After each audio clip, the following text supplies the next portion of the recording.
सम्मानित मान्यता प्राप्त वित्तविहीन विद्यालयों के प्रधानाध्यापक, अध्यापक और कर्मचारी बंधु,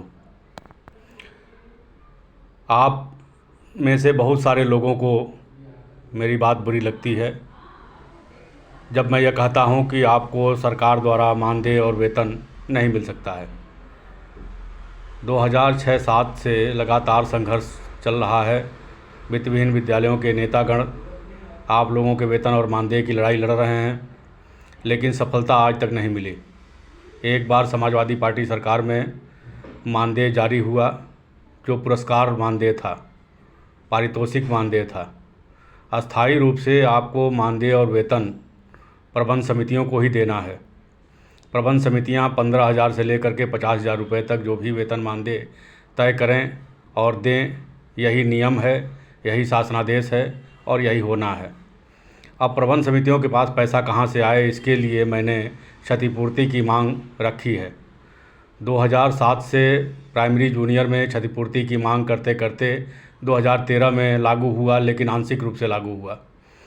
माध्यमिक और वित्तविहीन में क्षतिपूर्ति की लड़ाई कोई लड़ नहीं रहा है, इसलिए क्षतिपूर्ति लागू नहीं हो पा रहा है।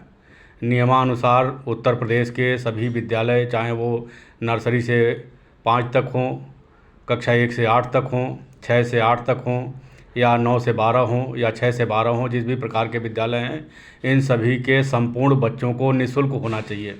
इनसे कोई शुल्क नहीं लिया जाना चाहिए और बदले में सरकार को राजकीय सहायता प्राप्त विद्यालयों में प्रति बच्चे, परिषदीय विद्यालयों में प्रति बच्चे खर्च हो रहे धनराशि के बराबर क्षतिपूर्ति प्रबंध समितियों को देना चाहिए और उन क्षतिपूर्ति की धनराशि से प्रबंध समितियों को अपने प्रधानाध्यापक और अध्यापक कर्मचारियों को सम्मानजनक वेतन मानदेय देना चाहिए, जिसका आंकड़न, जिसका ऑडिटर द्वारा, नियंत्रक एवं महालेखा परीक्षक लेखा कार्यालय द्वारा किया जाना चाहिए। यही होना है, यही सत्य है और इसी के लिए हमको आपको संघर्ष आज नहीं तो कल करना पड़ेगा। आपको मेरी बात अगर समझ में नहीं आ रही हो तो आप इस वीडियो के माध्यम से जो शिक्षा विभाग के अपने उच्चाधिकारी हैं उनको दिखा करके, उनसे समझ करके सत्यता की जानकारी ले सकते हैं। आप उस नियुक्ति प्रक्रिया के तहत नियुक्त नहीं हुए हैं जो कि नियुक्ति प्रक्रिया है, या वो योग्यता आप नहीं धारण करते हैं जिस योग्यता से आपको सहायक अध्यापक या प्रवक्ता का पद प्राप्त हो।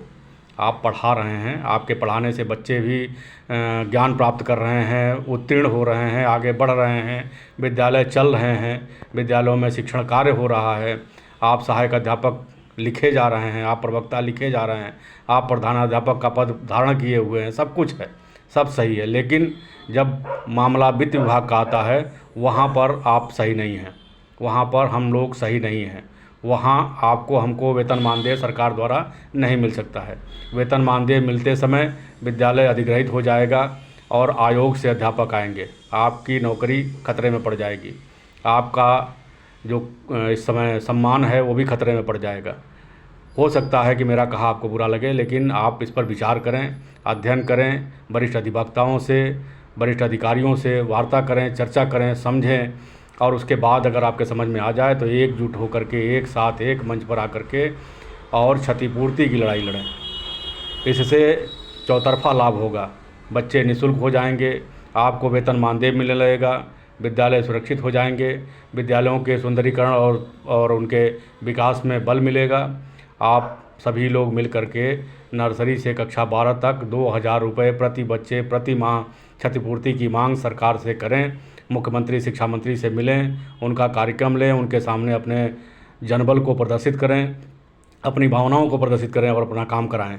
हमारा सहयोग आपके साथ रहेगा। हमसे संपर्क करने के लिए आप 9919030638 पर संपर्क कर सकते हैं या लखनऊ गोमती नगर में आकर के मुलाकात कर सकते हैं। हम हर समय आपके साथ हैं और इस लड़ाई को लगातार लड़ रहे हैं। निश्चित रूप से सफलता हासिल होगी जिस दिन आप सभी लोग तैयार हो जाएंगे। धन्यवाद।